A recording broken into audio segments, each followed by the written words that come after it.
Évangile selon Matthieu, chapitre 10. Puis, ayant appelé ses 12 disciples, il leur donna le pouvoir de chasser les esprits impurs et de guérir toute maladie et toute infirmité.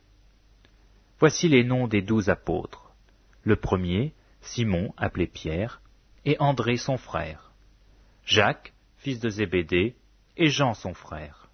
Philippe et Barthélemy, Thomas et Matthieu le publicain. Jacques, fils d'Alphée, et Thaddée. Simon le Cananite, et Judas l'Iscariote, celui qui livra Jésus. Tels sont les 12 que Jésus envoya, après leur avoir donné les instructions suivantes. N'allez pas vers les païens, et n'entrez pas dans les villes des Samaritains.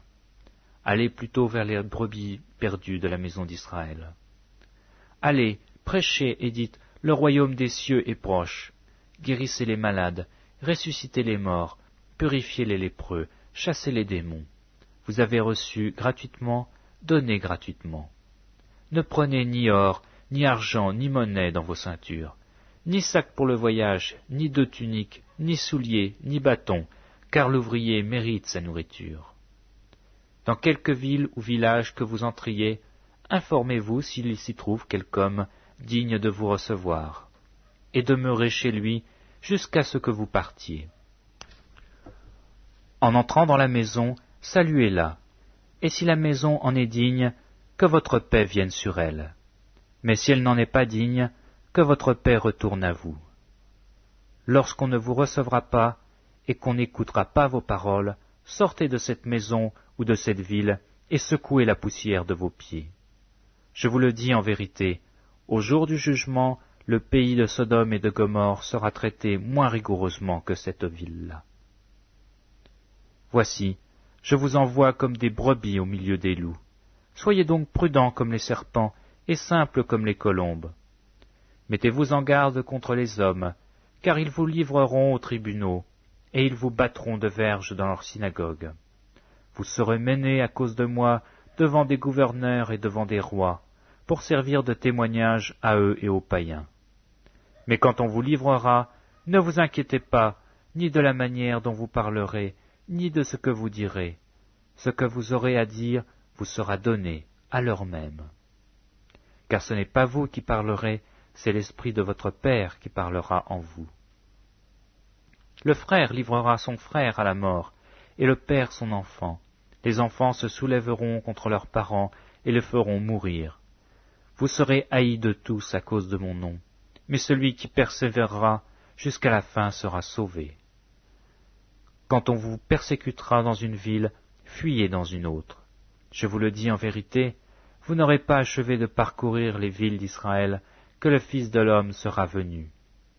Le disciple n'est pas plus que le maître, ni le serviteur plus que son Seigneur. Il suffit au disciple d'être traité comme son maître, et au serviteur comme son Seigneur. S'ils ont appelé le maître de la maison Belzéboul, à combien plus forte raison appelleront-ils ainsi les gens de sa maison? Ne les craignez donc point, car il n'y a rien de caché qui ne doive être découvert, ni de secret qui ne doive être connu. Ce que je vous ai dit dans les ténèbres, dites-le en plein jour, et ce qui vous est dit à l'oreille, prêchez-le sur les toits. Ne craignez pas ceux qui tuent le corps et qui ne peuvent tuer l'âme, craignez plutôt celui qui peut faire périr l'âme et le corps dans la géhenne. Ne vend-on pas 2 passereaux pour 1 sou? Cependant, il n'en tombe aucun à terre sans la volonté de votre Père. Et même les cheveux de votre tête sont tous comptés. Ne craignez donc point, vous valez beaucoup plus que 2 passereaux. C'est pourquoi quiconque me confessera devant les hommes, je les confesserai aussi devant mon Père qui est dans les cieux. Mais quiconque me reniera devant les hommes, je le renierai aussi devant mon Père qui est dans les cieux. Ne croyez pas que je sois venu apporter la paix sur la terre. Je ne suis pas venu apporter la paix, mais l'épée. Car je suis venu mettre la division entre l'homme et son père, entre la fille et sa mère, entre la belle-fille et sa belle-mère. Et l'homme aura pour ennemis les gens de sa maison. Celui qui aime son père ou sa mère plus que moi n'est pas digne de moi, et celui qui aime son fils ou sa fille plus que moi n'est pas digne de moi. Celui qui ne prend pas sa croix et qui ne me suit pas n'est pas digne de moi. Celui qui conservera sa vie la perdra, et celui qui perdra sa vie à cause de moi la retrouvera. Celui qui vous reçoit me reçoit, et celui qui me reçoit reçoit celui qui m'a envoyé. Celui qui reçoit un prophète en qualité de prophète recevra une récompense de prophète, et celui qui reçoit un juste en qualité de juste recevra une récompense de juste. Et quiconque donnera seulement un verre d'eau froide à l'un de ces petits, parce qu'il est mon disciple, je vous le dis en vérité, il ne perdra point sa récompense. Évangile selon Matthieu, chapitre 11. Lorsque Jésus eut achevé de donner ses instructions à ses 12 disciples, il partit de là pour enseigner et prêcher dans les villes du pays. Jean, ayant entendu parler dans sa prison des œuvres du Christ, lui fit dire par ses disciples, « Es-tu celui qui doit venir, ou devons-nous en attendre un autre ?» Jésus leur répondit, « Allez rapporter à Jean ce que vous entendez et ce que vous voyez. Les aveugles voient, les boiteux marchent, les lépreux sont purifiés, les sourds entendent, les morts ressuscitent, et la bonne nouvelle est annoncée aux pauvres. Heureux celui pour qui je ne serai pas une occasion de chute. » Comme il s'en allait, Jésus se mit à dire à la foule, au sujet de Jean, « Qu'êtes-vous allé voir au désert? Un roseau agité par le vent? Mais qu'êtes-vous allé voir? Un homme vêtu d'habits précieux? Voici, ceux qui portent des habits précieux sont dans les maisons des rois. Qu'êtes-vous allé voir? Un prophète? Oui, vous dis-je, et plus qu'un prophète. Car celui dont il est écrit, « Voici, j'envoie mon messager devant ta face, pour préparer ton chemin devant toi », je vous le dis en vérité, parmi ceux qui sont nés de femmes, il n'en a point paru de plus grand que Jean-Baptiste. Cependant, le plus petit dans le royaume des cieux est plus grand que lui. Depuis le temps de Jean-Baptiste jusqu'à présent, le royaume des cieux est forcé, et ce sont les violents qui s'en emparent. Car tous les prophètes et la loi ont prophétisé jusqu'à Jean. Et si vous voulez le comprendre, c'est lui qui est Élie qui devait venir. Que celui qui a des oreilles pour entendre, entende. À qui comparerai-je cette génération? Elle ressemble à des enfants assis dans les places publiques, et qui, s'adressant à d'autres enfants, disent « Nous vous avons joué de la flûte, et vous n'avez pas dansé. Nous avons chanté des complaintes, et vous ne vous êtes pas lamentés. Car Jean est venu, ne mangeant ni ne buvant, et ils disent « Il a un démon. » Le Fils de l'homme est venu, mangeant et buvant, et ils disent « C'est un mangeur et un buveur, un ami des publicains et des gens de mauvaise vie. » Mais la sagesse a été justifiée par ses œuvres. Alors il se mit à faire des reproches aux villes dans lesquelles avaient eu lieu la plupart de ces miracles, parce qu'elles ne s'étaient pas repenties. Malheur à toi, Chorazim, malheur à toi, Bethsaïda, car si les miracles qui avaient été faits au milieu de vous avaient été faits dans Tyr et dans Sidon, il y a longtemps qu'elles se seraient repenties, en prenant le sac et la cendre. C'est pourquoi je vous le dis, au jour du jugement, Tyr et Sidon seront traités moins rigoureusement que vous. Et toi, Capernaum, seras-tu élevé jusqu'au ciel? Non, tu seras abaissé jusqu'au séjour des morts. Car si les miracles qui ont été faits au milieu de toi avaient été faits dans Sodome, elles subsisteraient encore aujourd'hui. C'est pourquoi je vous le dis, au jour du jugement, le pays de Sodome sera traité moins rigoureusement que toi. En ce temps-là, Jésus prit la parole et dit, « Je te loue, Père, Seigneur du ciel et de la terre, de ce que tu as caché ces choses aux sages et aux intelligents, et de ce que tu les as révélées aux enfants. Oui, Père, je te loue de ce que tu l'as voulu ainsi. Toutes choses m'ont été données par mon Père, et personne ne connaît le Fils si ce n'est le Père. Personne non plus ne connaît le Père si ce n'est le Fils, et celui à qui le Fils veut le révéler. Venez à moi, vous tous qui êtes fatigués et chargés, et je vous donnerai du repos. Prenez mon joug sur vous, et recevez mes instructions, car je suis doux et humble de cœur, et vous trouverez du repos pour vos âmes, car mon joug est doux et mon fardeau léger. Évangile selon Matthieu, chapitre 12. En ces temps-là, Jésus traversa des champs de blé un jour de sabbat. Ses disciples qui avaient faim se mirent à arracher des épis et à manger. Les pharisiens, voyant cela, lui dirent, « Voici, tes disciples font ce qu'il n'est pas permis de faire pendant le sabbat. » Mais Jésus leur répondit, « N'avez-vous pas lu ce que fit David lorsqu'il eut faim, lui et ceux qui étaient avec lui?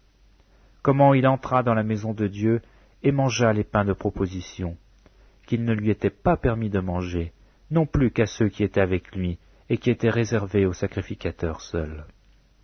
Ou n'avez-vous pas lu dans la loi que les jours de sabbat, les sacrificateurs violent le sabbat dans le temple sans se rendre coupables? Or, je vous le dis, il y a ici quelque chose de plus grand que le temple.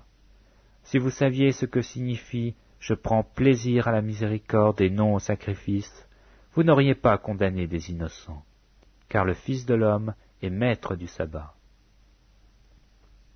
Étant parti de là, Jésus entra dans la synagogue. Et voici, il s'y trouvait un homme qui avait la main sèche.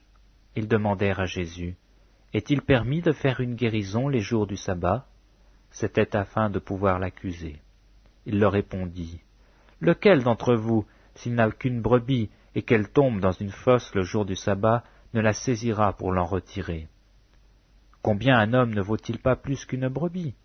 Il est donc permis de faire du bien les jours du sabbat. » Alors il dit à l'homme, « Étends ta main. » Il l'étendit, et elle devient saine comme l'autre. Les pharisiens sortirent, ils se consultèrent sur les moyens de le faire périr. Mais Jésus, l'ayant su, s'éloigna de ce lieu. Une grande foule le suivit, il guérit tous les malades, et il leur recommanda sévèrement de ne pas le faire connaître, afin que s'accomplisse ce qui avait été annoncé par Ésaïe le prophète. « Voici mon serviteur que j'ai choisi, mon bien-aimé en qui mon âme a pris plaisir. Je mettrai mon esprit sur lui, et il annoncera la justice aux nations. Il ne contestera point, il ne criera point, et personne n'entendra sa voix dans les rues. Il ne brisera point le roseau cassé, et il n'éteindra point le lumignon qui fume, jusqu'à ce qu'il ait fait triompher la justice, et les nations espéreront en son nom. » Alors on lui amena un démoniaque, aveugle et muet, et il le guérit, de sorte que le muet parlait et voyait. Toute la foule étonnée disait, « N'est-ce point là le fils de David ?» Les pharisiens, ayant entendu cela, dirent, « Cet homme ne chasse les démons que par Belzéboul, prince des démons. » Comme Jésus connaissait leurs pensées, il leur dit, « Tout royaume divisé contre lui-même est dévasté, et toute ville ou maison divisée contre elle-même ne peut subsister. Si Satan chasse Satan, il s'est divisé contre lui-même, comment donc son royaume subsistera-t-il? Et si moi, je chasse les démons par Belzéboul, vos fils, par qui les chassent-ils? C'est pourquoi ils seront eux-mêmes vos juges. Mais si c'est par l'Esprit de Dieu que je chasse les démons, le royaume de Dieu est donc venu vers vous. Ou comment quelqu'un peut-il entrer dans la maison d'un homme fort et piller ses biens sans avoir auparavant lié cet homme fort? Alors seulement il pillera sa maison. Celui qui n'est pas avec moi est contre moi, et celui qui n'assemble pas avec moi disperse. C'est pourquoi je vous dis, tout péché et tout blasphème sera pardonné aux hommes, mais le blasphème contre l'Esprit ne sera point pardonné. Quiconque parlera contre le Fils de l'homme, il lui sera pardonné, mais quiconque parlera contre le Saint-Esprit, il ne lui sera pardonné ni dans ce siècle, ni dans le siècle à venir. Ou dites que l'arbre est bon et que son fruit est bon, ou dites que l'arbre est mauvais et que son fruit est mauvais, car on connaît l'arbre par le fruit. Race de vipères, comment pourriez-vous dire de bonnes choses, méchants comme vous l'êtes? Car c'est de l'abondance du cœur que la bouche parle. L'homme bon tire de bonnes choses de son trésor, et l'homme méchant tire de mauvaises choses de son mauvais trésor. Je vous le dis, au jour du jugement, les hommes rendront compte de toute vaine parole qu'ils auront proférée, car par tes paroles tu seras justifié, et par tes paroles tu seras condamné. Alors quelques-uns des scribes et des pharisiens prirent la parole et dirent, « Maître, nous voudrions te voir faire un miracle. » Il leur répondit, « Une génération méchante et adultère demande un miracle. Il ne lui sera donné d'autre miracle que celui du prophète Jonas. Car de même que Jonas fut 3 jours et 3 nuits dans le ventre d'un grand poisson, de même le Fils de l'homme sera 3 jours et 3 nuits dans le sein de la terre. Les hommes de Ninive se lèveront au jour du jugement avec cette génération et la condamneront, parce qu'ils se repentirent à la prédication de Jonas. Et voici, il y a ici plus que Jonas. La reine du Midi se lèvera au jour du jugement avec cette génération et la condamnera, parce qu'elle vint des extrémités de la terre pour entendre la sagesse de Salomon. Et voici, il y a ici plus que Salomon. Lorsque l'esprit impur est sorti d'un homme, il va par des lieux arides, cherchant du repos, et il n'en trouve point. Alors il dit, « Je retournerai dans ma maison d'où je suis sorti. » Et quand il arrive, il la trouve vide, balayée et ornée. Il s'en va, et il prend avec lui 7 autres esprits plus méchants que lui.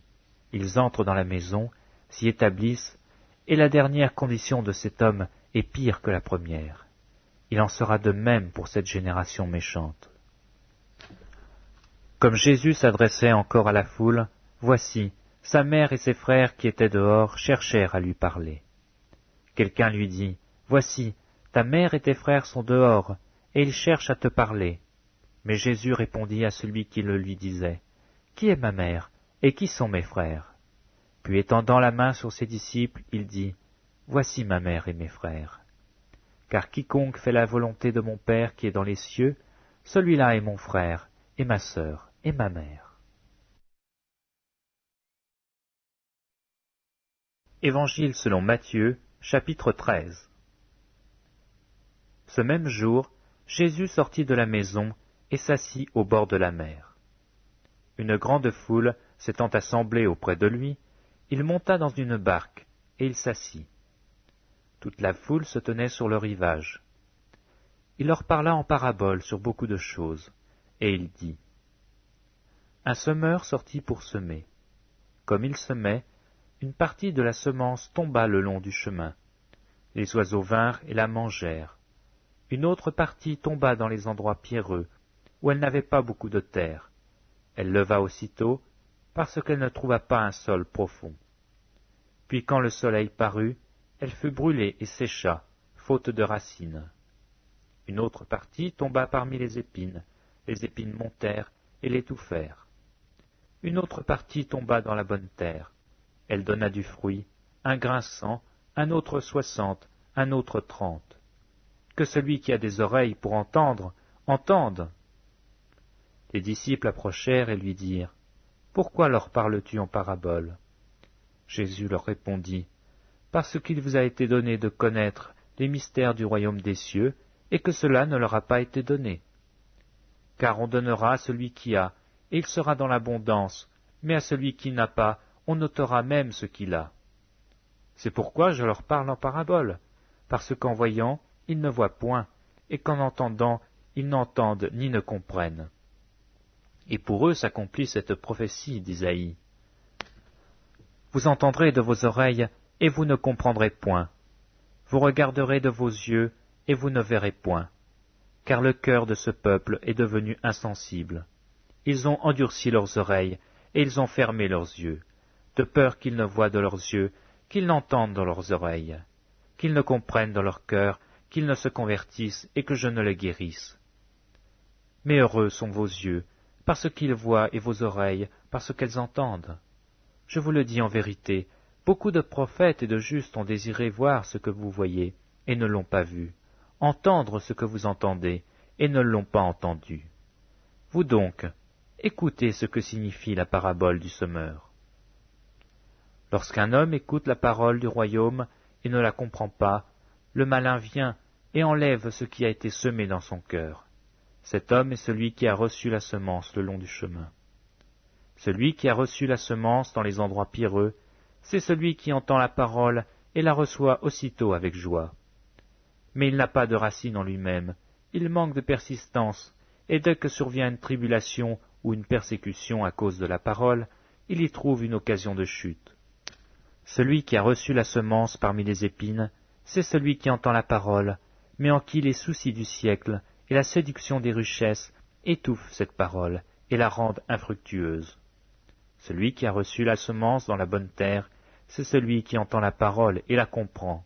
Il porte du fruit, et un grain en donne 100, un autre 60, un autre 30. Il leur proposa une autre parabole, et il dit, « Le royaume des cieux est semblable à un homme qui a semé une bonne semence dans son champ. Mais pendant que les gens dormaient, son ennemi vint, sema de l'ivraie parmi le blé et s'en alla. Lorsque l'herbe eut poussé et donné du fruit, l'ivraie parut aussi. Les serviteurs du maître de la maison vinrent lui dire, « Seigneur, n'as-tu pas semé une bonne semence dans ton champ? D'où vient donc qu'il y a de l'ivraie ?» Il leur répondit, « C'est un ennemi qui a fait cela. » Et les serviteurs lui dirent, « Veux-tu que nous allions l'arracher ?» Non, dit-il, de peur qu'en arrachant l'ivraie, vous ne déraciniez en même temps le blé. Laissez croître ensemble l'un et l'autre jusqu'à la moisson. Et à l'époque de la moisson, je dirai au moissonneur, arrachez d'abord l'ivraie, et liez-la en gerbe pour la brûler, mais amassez le blé dans mon grenier. Il leur proposa une autre parabole, et il dit, Le royaume des cieux est semblable à un grain de sénévé, qu'un homme a pris et semé dans son champ. C'est la plus petite de toutes les semences, mais quand il a poussé, il est plus grand que les légumes, et devient un arbre, de sorte que les oiseaux du ciel viennent habiter dans ses branches.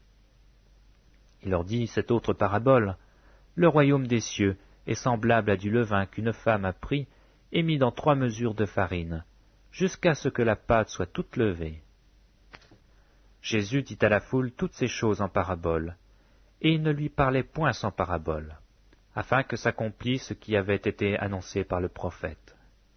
J'ouvrirai ma bouche en parabole, je publierai des choses cachées depuis la création du monde. Alors il renvoya la foule et entra dans la maison.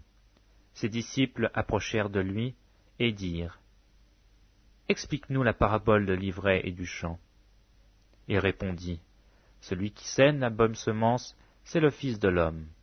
Le champ, c'est le monde. La bonne semence, ce sont les fils du royaume. L'ivraie, ce sont les fils du malin.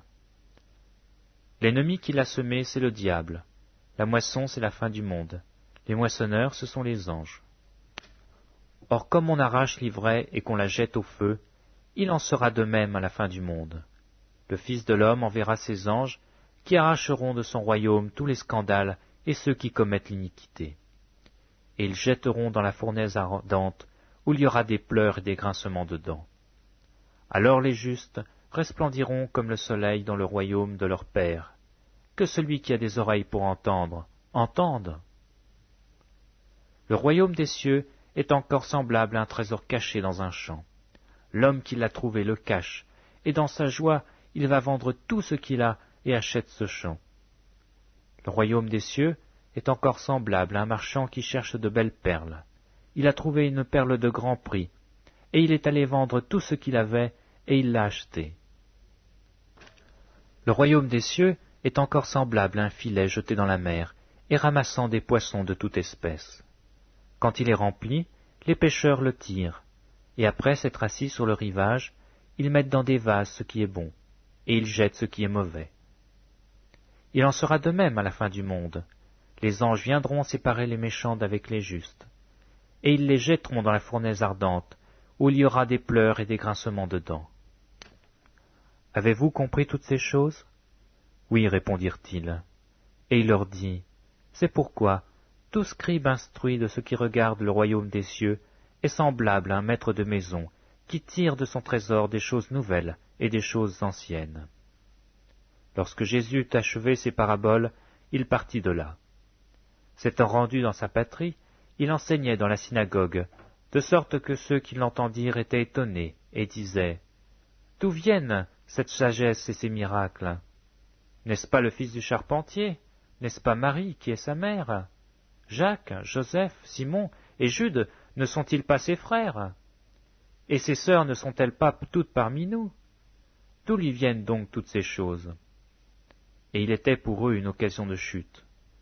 Mais Jésus leur dit, un prophète n'est méprisé que dans sa patrie et dans sa maison. Et il ne fit pas beaucoup de miracles dans ce lieu, à cause de leur incrédulité. Évangile selon Matthieu, chapitre 14. En ce temps-là, Hérode le tétrarque, ayant entendu parler de Jésus, dit à ses serviteurs, « C'est Jean-Baptiste, il est ressuscité des morts, et c'est pour cela qu'il se fait par lui des miracles. » Car Hérode, qui avait fait arrêter Jean, l'avait lié et mis en prison, à cause d'Hérodias, femme de Philippe, son frère, parce que Jean lui disait, il ne t'est pas permis de l'avoir pour femme. Il voulait le faire mourir, mais il craignait la foule, parce qu'elle regardait Jean comme un prophète. Or, lorsqu'on célébra l'anniversaire de la naissance d'Hérode, la fille d'Hérodias dansa au milieu des convives et plut à Hérode, de sorte qu'il promit avec serment de lui donner ce qu'elle commanderait. À l'instigation de sa mère, elle dit, « Donne-moi ici sur un plat la tête de Jean-Baptiste. » Le roi fut attristé, mais à cause de ses serments et des convives, il commanda qu'on lui le donnât. Et il envoya décapiter Jean dans la prison. Sa tête fut apportée sur un plat et donnée à la jeune fille, qui la porta à sa mère. Les disciples de Jean vinrent prendre son corps et l'ensevelir, et ils allèrent l'annoncer à Jésus. À cette nouvelle, Jésus partit de là dans une barque pour se retirer à l'écart dans un lieu désert. Et la foule, l'ayant su, sortit des villes et le suivit à pied. Quand il sortit de la barque, il vit une grande foule, et fut ému de compassion pour elle, et il guérit les malades. Le soir étant venu, les disciples s'approchèrent de lui et dirent, « Ce lieu est désert, et l'heure est déjà avancée. Renvoie la foule, afin qu'elle aille dans les villages pour acheter des vivres. » Jésus leur répondit, « Ils n'ont pas besoin de s'en aller. Donnez-leur vous-même à manger. » Mais ils lui dirent, « Nous n'avons ici que 5 pains et 2 poissons. » Et il dit, « Apportez-les-moi. » Il fit asseoir la foule sur l'herbe, prit les 5 pains et les 2 poissons, et levant les yeux vers le ciel, il rendit grâce. Puis il rompit les pains et les donna aux disciples qui les distribuèrent à la foule. Tous mangèrent et furent rassasiés, et l'on emporta 12 paniers pleins de morceaux qui restaient. Ceux qui avaient mangé étaient environ 5000 hommes, sans les femmes et les enfants. Aussitôt après, il obligea les disciples à monter dans la barque et à passer avant lui de l'autre côté, pendant qu'il renverrait la foule. Quand ils l'eurent envoyé, il monta sur la montagne pour prier à l'écart, et comme le soir était venu, il était là, seul. La barque, déjà au milieu de la mer, était battue par les flots, car le vent était contraire. À la 4e veille de la nuit, Jésus alla vers eux, marchant sur la mer. Quand les disciples le virent marcher sur la mer, ils furent troublés et dirent, « C'est un fantôme !» Et dans leur frayeur, ils poussèrent des cris. Jésus leur dit aussitôt, « Rassurez-vous, c'est moi, n'ayez pas peur. » Pierre lui répondit, « Seigneur, si c'est toi, ordonne que j'aille vers toi sur les eaux. » Et il dit, « Viens. » Pierre sortit de la barque et marcha sur les eaux pour aller vers Jésus. Mais voyant que le vent était fort, il eut peur. Et comme il commençait à s'enfoncer, il s'écria, « Seigneur, sauve-moi !» Aussitôt Jésus étendit la main, le saisit et lui dit, « Homme de peu de foi, pourquoi as-tu douté ?» Et ils montèrent dans la barque, et le vent cessa. Ceux qui étaient dans la barque vinrent se prosterner devant Jésus et dirent, « Tu es véritablement le Fils de Dieu. » Après avoir traversé la mer, ils vinrent dans le pays de Génézareth. Les gens de ce lieu, ayant reconnu Jésus, envoyèrent des messagers dans tous les environs, et on lui amena tous les malades. Ils le prièrent de leur permettre seulement de toucher le bord de son vêtement, et tous ceux qui le touchèrent furent guéris. Évangile selon Matthieu, chapitre 15. Alors des pharisiens et des scribes vinrent de Jérusalem auprès de Jésus et dirent : « Pourquoi tes disciples transgressent-ils la tradition des anciens ? Car ils ne se lavent pas les mains quand ils prennent leur repas. » Il leur répondit : « Et vous, pourquoi transgressez-vous le commandement de Dieu au profit de votre tradition ? Car Dieu a dit : Honore ton père et ta mère, et celui qui maudira son père ou sa mère sera puni de mort. Mais vous, vous dites : Celui qui dira à son père ou à sa mère : Ce dont j'aurais pu t'assister est une offrande à Dieu, n'est pas tenu d'honorer son père ou sa mère. Vous annulez ainsi la parole de Dieu au profit de votre tradition. Hypocrite, Isaïe a bien prophétisé sur vous quand il a dit : Ce peuple m'honore des lèvres, mais son cœur est éloigné de moi. C'est en vain qu'il m'honore en enseignant des préceptes qui sont des commandements d'hommes. Ayant appelé à lui la foule, il lui dit : Écoutez et comprenez. Ce n'est pas ce qui entre dans la bouche qui souille l'homme, mais ce qui sort de la bouche, c'est ce qui souille l'homme. Alors ses disciples s'approchèrent et lui dirent : Sais-tu que les pharisiens ont été scandalisés des paroles qu'ils ont entendues ?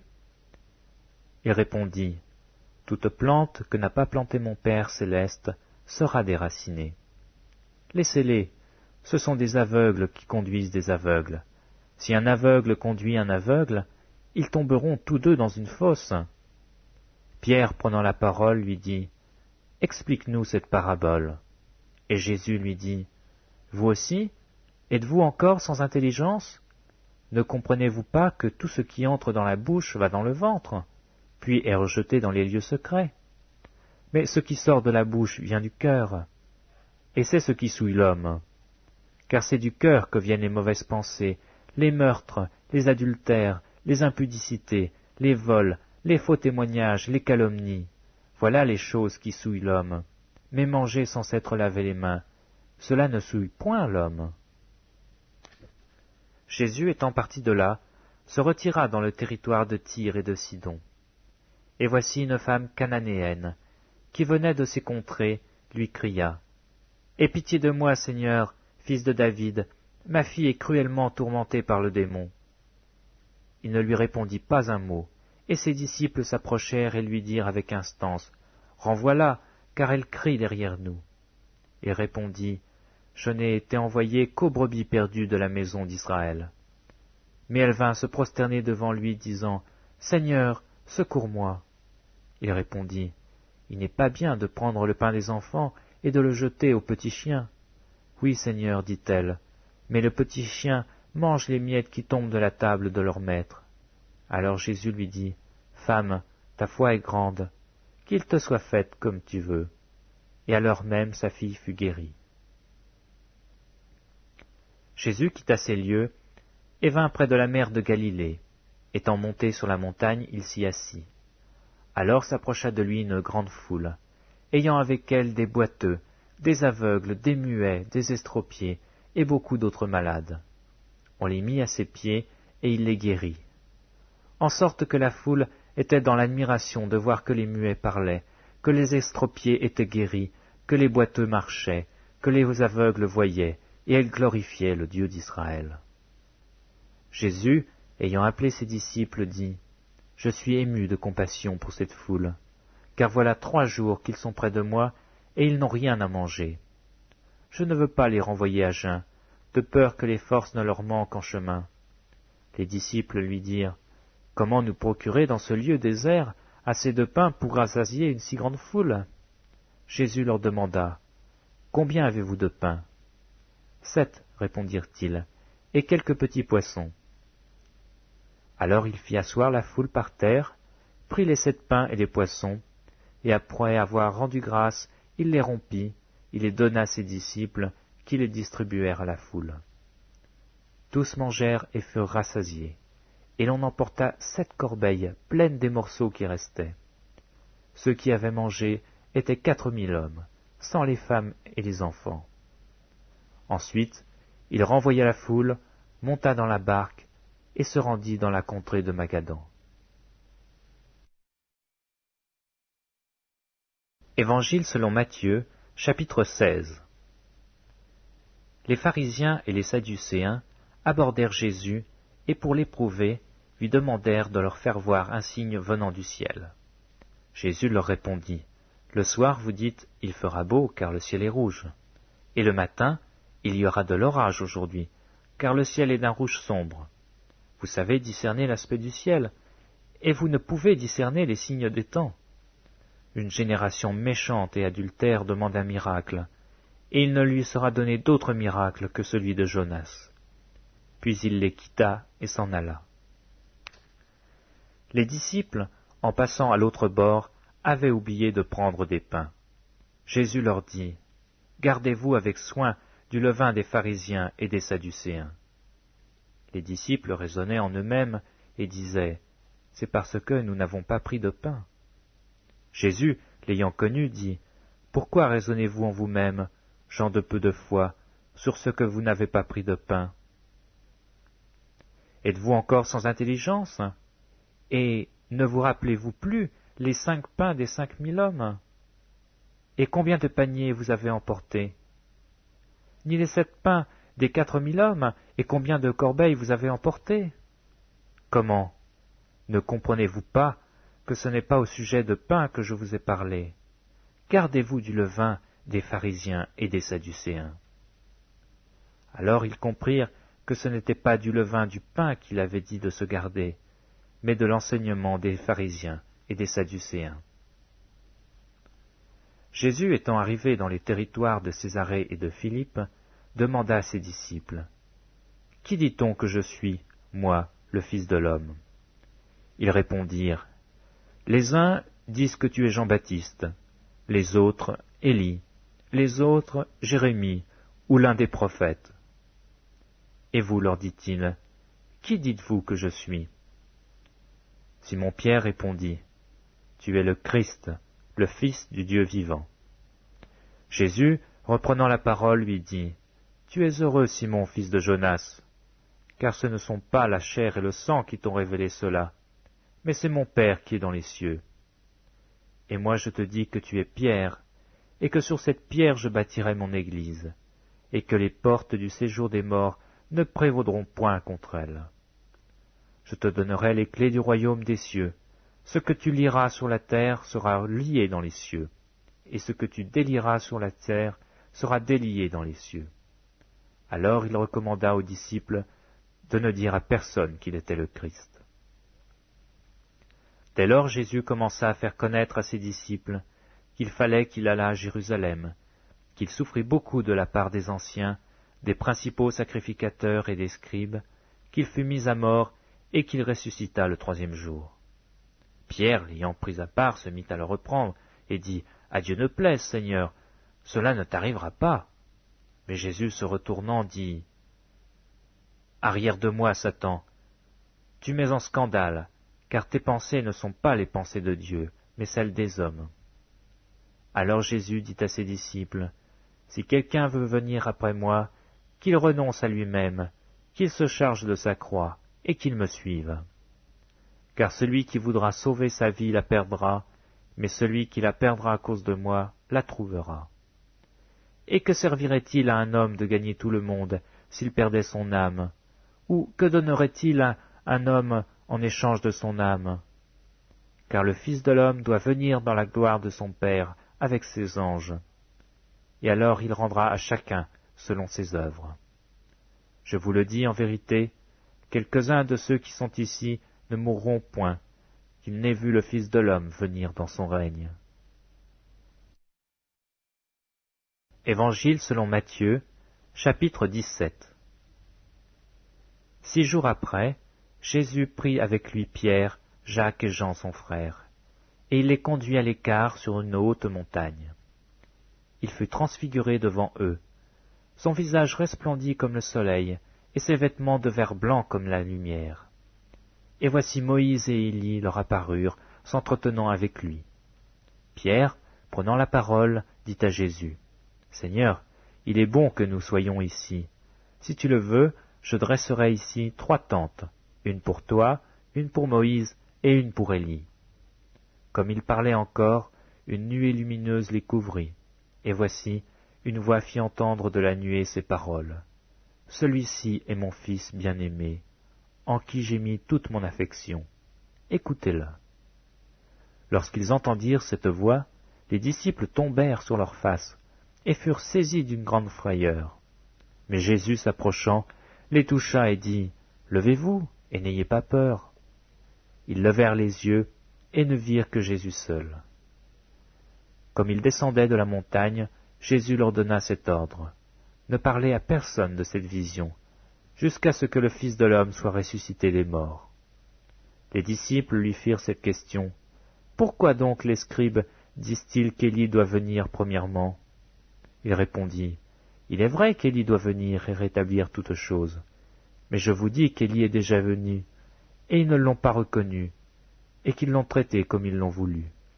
De même, le Fils de l'homme souffrira de leur part. » Les disciples comprirent alors qu'il leur parlait de Jean-Baptiste.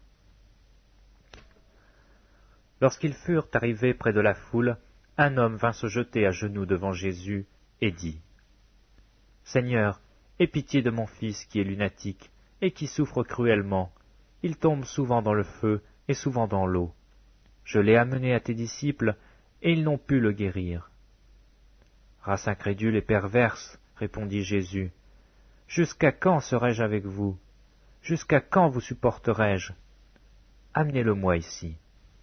Jésus parla sévèrement au démon qui sortit de lui, et l'enfant fut guéri à l'heure même. Alors les disciples s'approchèrent de Jésus et lui dirent en particulier, « Pourquoi n'avons pas pu chasser ce démon? » « C'est à cause de votre incrédulité, leur dit Jésus. Je vous le dis en vérité, si vous aviez de la foi comme un grain de sénévé, vous diriez à cette montagne, « Transporte-toi d'ici là », et elle se transporterait. Rien ne vous serait impossible. Mais cette sorte de démon ne sort que par la prière et par le jeûne. » Pendant qu'ils parcouraient la Galilée, Jésus leur dit, « Le Fils de l'homme doit être livré entre les mains des hommes. Ils le feront mourir, et le troisième jour il ressuscitera. » Ils furent profondément attristés.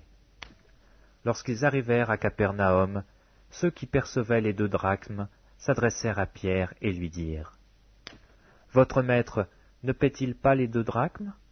« Oui, dit-il. » Et quand ils furent entrés dans la maison, Jésus le prévint et dit, « Que t'en semble, Simon? Les rois de la terre, de qui perçoivent-ils des tributs ou des impôts? De leurs fils ou des étrangers ?» Il lui dit, « Des étrangers. » Et Jésus lui répondit, « Les fils en sont donc exempts. Mais, pour ne pas les scandaliser, va à la mer, jette l'hameçon, et tire le premier poisson qui viendra. Ouvre-lui la bouche, et tu trouveras un statère. Prends-le, et donne-le pour moi et pour toi. » Évangile selon Matthieu, chapitre 18. En ce moment, les disciples s'approchèrent de Jésus et dirent, « Qui donc est le plus grand dans le royaume des cieux ?» Jésus, ayant appelé un petit enfant, le plaça au milieu d'eux et dit, « Je vous le dis en vérité, si vous ne vous convertissez, et si vous ne devenez comme les petits enfants, vous n'entrerez pas dans le royaume des cieux. C'est pourquoi, quiconque se rendra humble comme ce petit enfant, sera le plus grand dans le royaume des cieux. Et quiconque reçoit en mon nom un petit enfant comme celui-ci, me reçoit moi-même.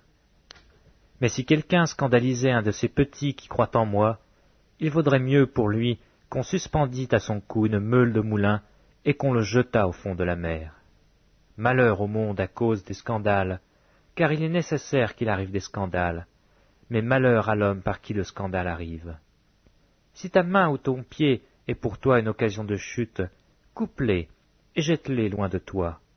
Mieux vaut pour toi entrer dans la vie boiteux ou manchot que d'avoir 2 pieds ou 2 mains et d'être jeté dans le feu éternel. Et si ton œil est pour toi une occasion de chute, arrache-le et jette-le loin de toi. Mieux vaut pour toi entrer dans la vie n'ayant qu'un œil que d'avoir 2 yeux et d'être jeté dans le feu de la géhenne.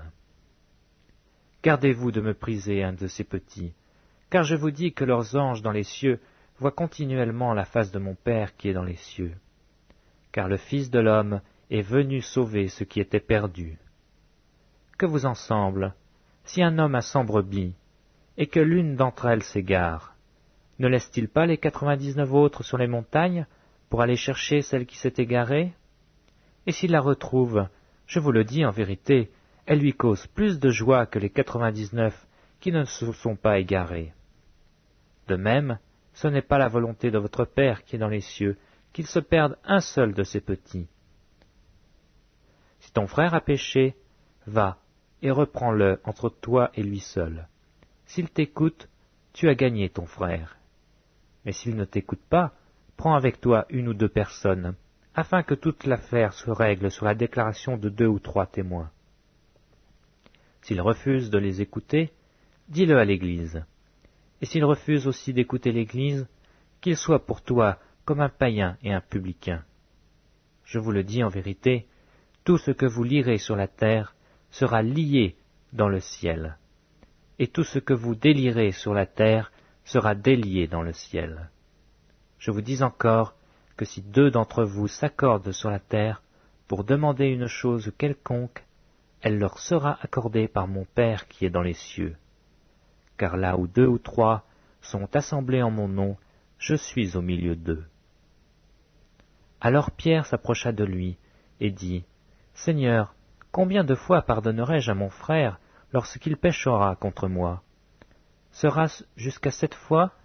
Jésus lui dit, « Je ne te dis pas jusqu'à 7 fois, mais jusqu'à 70 fois 7 fois. » C'est pourquoi le royaume des cieux est semblable à un roi qui voulut faire rendre compte à ses serviteurs. Quand il se mit à compter, on lui en amena un qui devait 10 000 talents. Comme il n'avait pas de quoi payer, son maître ordonna qu'il fût vendu, lui, sa femme, ses enfants, et tout ce qu'il avait, et que la dette fût acquittée.